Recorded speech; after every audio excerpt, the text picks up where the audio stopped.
गांधी तीर्थ, निसर्गाच्या सानिध्यात महात्मा गांधींच्या जीवनावरील जगातील पहिले मल्टीमीडिया म्युझियम. आजच भेट द्या. गांधी तीर्थ, जैन हिल्स, जळगाव. अधिक माहितीसाठी www.gandhifoundation.net वर विजिट करा.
त्याला सादरीकरण सुरू करायचं आहे.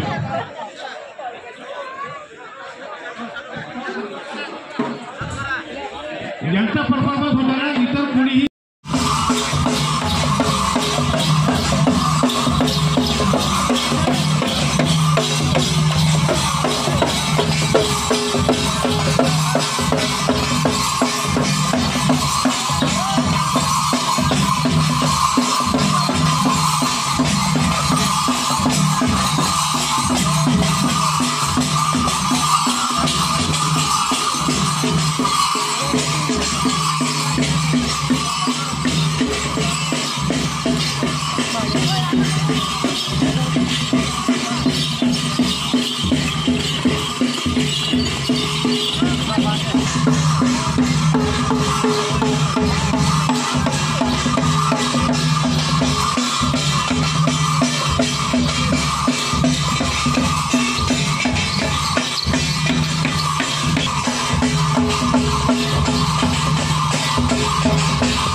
यांच्या परफॉर्मन्स जे आहे ते छोटा परफॉर्मन्स सादर करतील आणि त्यानंतर शौर्यवीर पथकाची सलामी होईल.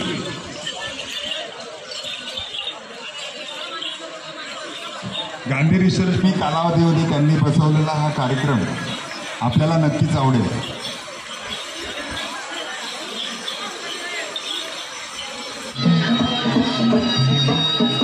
या सादरीकरणानंतर अनुभूती स्कूलचे विद्यार्थी आपलं छानसं सादरीकरण करणार आहेत.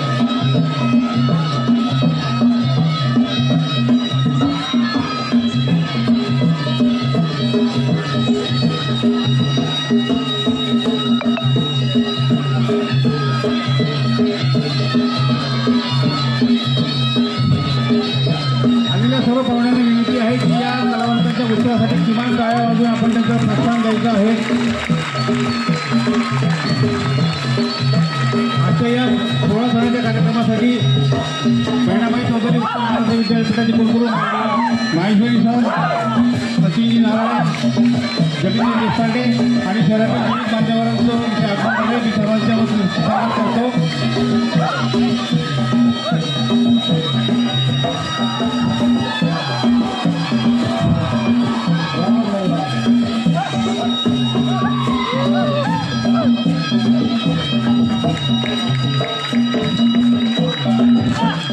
या परफॉर्मन्सचा शौर्यवीर पथकाने तयार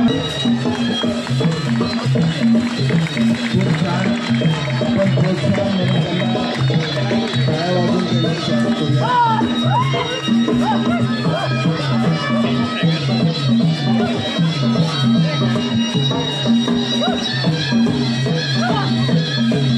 या कार्यक्रमासाठी जैन परिवाराचे ज्येष्ठ सदस्य आदरणीय राजा काका आणि शहरातील मान्यवर तसेच विदेशातली काही विद्यार्थिनी जे पण या कार्यक्रमासाठी आलेले आहेत त्यांचंही मनपूर्वक स्वागत.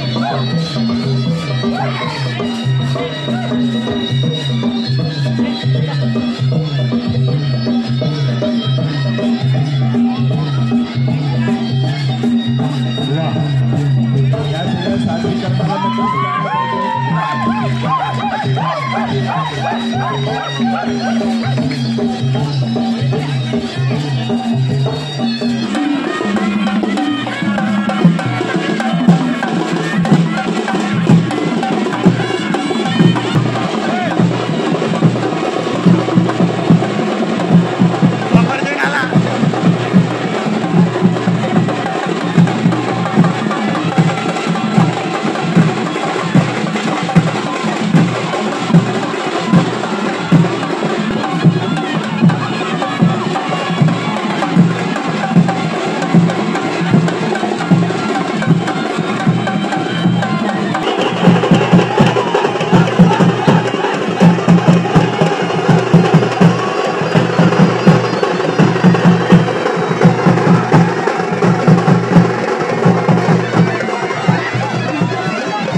तोपर्यंत आपण विश्रांती घ्यायची विनंती आहे.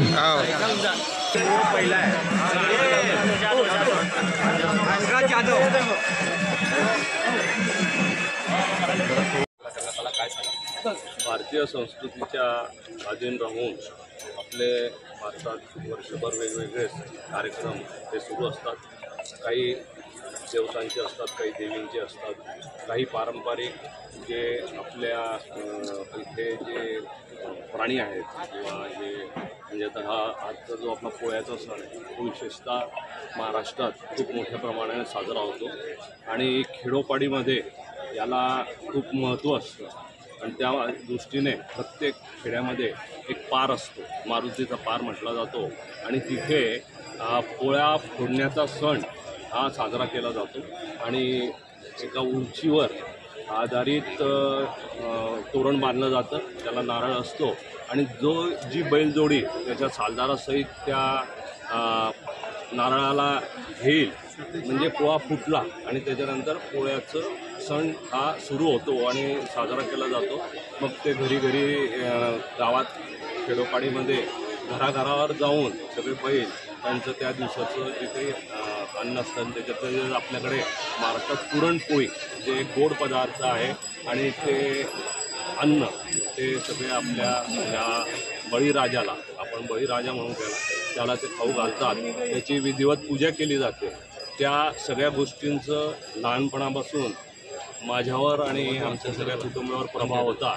कारण जळगाव जिल्ह्यातील जामनेर तालुक्यातील शेवटचं आपलं गाव अजिंठ्याच्या पायथ्याशी असलेलं वाकोद, तिथे आम्ही दरवर्षी शिकत असताना जाऊन हा पोळा फोडण्याचा कार्यक्रम बघायचो.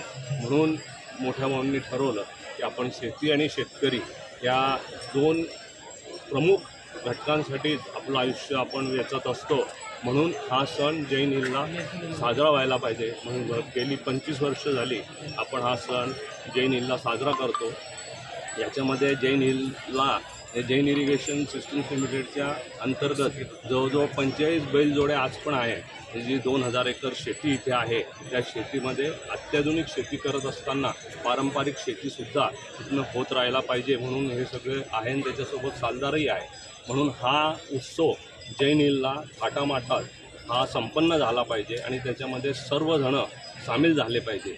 आणि आजची एक विशेषता आहे की आपण हा एक सांस्कृतिक कार्यक्रमही इथे या हिशोबाने ठेवत असतो की जेणेकरून एक वातावरण निर्मिती व्हायला पाहिजे आणि ती वातावरण निर्मिती इथे वेगवेगळ्या पथकांनी केली आणि त्यानंतर मग आपण बैलना जे धावत येऊन पोळा फोडण्याचा सण इथे आपण आत्ताच साजरा केला आपल्या सगळ्यांच्या उपस्थितीमध्ये आणि या माध्यमातून एक वेगळा संदेश शेती, शेतकरी आणि जनसामान्यामध्ये देण्याचा आमचा प्रयत्न असतो. आणि याच्यामध्ये एक अजून वैशिष्ट्य जर आपण बघितलं तर आपण as a Jain irrigation system limited आपण जगभर आपले 36 कारखाने आहेत, 140 देशांमध्ये आपण माल पाठवतो. म्हणजे आकाशात उंची गाठत असताना आपलं पाय, आपली भूमी याच्यावर आपण अजूनही स्थिर आहोत आणि हा सण त्याच दृष्टीने आमच्यासाठी खूप महत्त्वाचा आहे. आणि हे करत असताना इथे आज जे शेती विभागात काम करणारे सर्व जे सहकारी आहे त्यांना जेवण हे त्यांचे सगळ्यांचे जे सिनियर्स आहेत, मॅनेजर्स आहेत ते आज त्यांना वाढतात आणि तो एक महत्त्वाचा आहे. कारण ते तर रोज रात्री दिवसभर राबत असतात, तर त्यांचाही सन्मान आणि मान आपण केला पाहिजे. त्या दृष्टीने आज सगळ्यांचं जेवण इथे सगळ्यांना दिलं जाईल. त्यावेळेला हे मॅनेजर्स आणि अभाऊ जे काही सिनियर्स लोक आहेत ते त्यांना वाढण्याचाही कार्यक्रम इथे असेल. म्हणून मातीशी म्हणजे जमिनीशी आपली नाळ जुळलेली पाहिजे त्या दृष्टीने हा कार्यक्रम इथे साजरा होत असतो आणि आपण त्याचे सगळे साक्षीदार आहात की आज एवढा चांगला कार्यक्रम आपल्या सगळ्यांच्या उपस्थितीत आज साजरा झाला. भाऊ आपले बघा यांत्रिकीकरण तर खूप वर्षापासून झालेलं. म्हणजे जर आधी पॉवर टिलर होता, छोटा ट्रॅक्टर, मोठा ट्रॅक्टर, त्या दृष्टीने अत्याधुनिकपणा तर गेल्या 40-45 वर्षापासून आपल्या देशामध्ये आलेला आहे. परंतु ते करत असतानाही सगळेच लोक, सगळेच शेतकरी ते अफोर्ड करू शकतात असं नाही आहे. सामूहिक शेतीमध्ये सगळे मिळूनही ते करायचा प्रयत्न करतात. पण हे करत असताना बैलजोड्या कमी होत असल्या तरी अजूनही पारंपरिक पद्धतीने शेती केलीच जाते आणि त्याचं महत्त्व सगळ्याच क्रॉपमध्ये ट्रॅक्टर जाऊ शकेल असं नाही आहे किंवा पॉवर टिलर झालं. काही ठिकाणी आपल्याला ह्यांचीच गरज असते, यांचा सहभाग असल्याशिवाय शेती आपली पूर्ण होऊ शकत नाही.